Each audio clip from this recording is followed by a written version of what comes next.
नमस्कार। बच्चों के हित में आज दो शब्द हम बात करेंगे।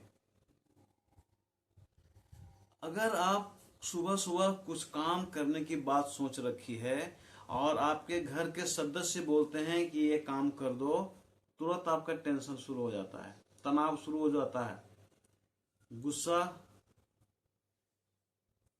आपके माथे के ऊपर सवार होने लगता है। क्यों? अरे मैं सोच कर रखा था मुझे ये काम करना है, तुम ये काम दे रहे हो। सीधा हम लोग बोलते हैं, मुझे ये काम करना, मैं सोच कर रखा था सुबह उठूंगा ये काम करूंगा, तूने दूसरा काम दे दिया, मूड खराब हो गया।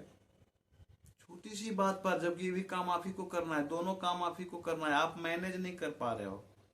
ठीक उसी तरह से जब हम किसी बच्चा को पढ़ने के लिए बोलते हैं, अगर मान लीजिए वो कह रहा है हम मैथमेटिक्स पढ़ेंगे और उसको हम बोलेंगे नहीं नहीं नहीं तुमको हिंदी नहीं आता है, तुम हिंदी पढ़ो, मेंटली प्रिपेयर नहीं है, नहीं पढ़ पाएगा ना। अगर वो मैथ पढ़ना चाह रहा है तो उसको मैथ पढ़ने दो, उसकी हार्दिक इच्छा है कि मैथ पढ़ेंगे। हिंदी पढ़ना है तो हिंदी पढ़ने दो, इंग्लिश पढ़ना है तो इंग्लिश पढ़ने दो, और जो उसकी हार्दिक इच्छा है वो करने दो। लेकिन हमेशा नहीं, ऐसा नहीं कि बच्चों का टेंडेंसी होता है समय काटने के लिए आज कहानी सुनेंगे, आज टेबल लिखेंगे। नहीं, ये डिसीजन आपको समय समय पर लेना है, लेकिन सबसे ज्यादा ध्यान आपको ये देना है बच्चों के मूड पर। इसके लिए बच्चों का मूड बनाना भी पड़ता है। अभी मान लीजिए प्रतिदिन बच्चे बोल रहे हैं कि मैथ पढ़ेंगे, मैथ बनाएंगे, मैथ बनाएंगे, मैथ बनाएंगे, तो इंग्लिश पढ़ने के लिए उसका झुकाव आपको करना पड़ेगा।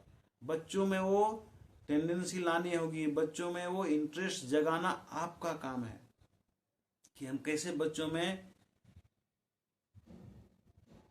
इच्छा जागृत करें कि वो हिंदी भी पढ़े, इंग्लिश भी पढ़े, मैथ भी पढ़े और विषय को भी पढ़े। जब बच्चे बड़े होने लगते हैं साहब, तो बहुत बड़ी रिस्पॉन्सिबिलिटी आ जाती है। अपना खुशी को त्यागना पड़ता है, सेक्रीफाइस करना पड़ता है। जब तक आप अपने खुशी को ढोते रहोगे ना, तो फिर बच्चे अपनी मस्ती में घूमते रहेंगे। बाद में वो लोग बोलते हैं कि बच्चे तो अलग रास्ता अपना लिया। आइए नहीं कहते कि उसका रिस्पॉन्सिबिलिटी मेरी ही है, मैंने रास्ता दिखाया ही नहीं, वो तो गीली मिट्टी है। जिस तरह से पॉटर कुम्हार मिट्टी से अलग अलग तरह के बर्तन बनाता है फिंगर के शेप से, उसी तरह से गीली मिट्टी की तरह बच्चे हैं। उसको शेप देना आपका काम है, क्योंकि पहला स्कूल तो घर ही होता है, आप पहला टीचर उसके पेरेंट्स। जब बच्चे बड़े हो रहे हैं तो आपकी अपनी खुशी का त्याग करना पड़ेगा।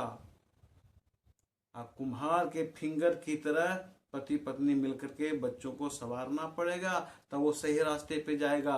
वरना वही होगा जो आप समाज में देखते हैं। हम चाहते थे आईपीएस बनाने के लिए, सब्जी बेचने वाला बन गया। इसलिए बच्चों के हिसाब से भी हमको चलना है, बच्चों के इच्छा से भी हमको चलना है, लेकिन हमेशा नहीं। उसके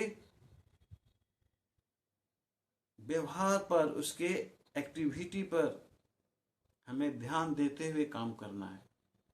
तो चलिए आज से हम बच्चों के हिसाब से भी चलेंगे, उसकी इच्छा से भी चलेंगे। और अगर एक ही विषय को बार बार पढ़ना चाहता है तो उसके अंदर दूसरे विषय को पढ़ने की इच्छा जागृत करेंगे। ये सच्चे माता पिता का कर्तव्य होता है। नमस्कार।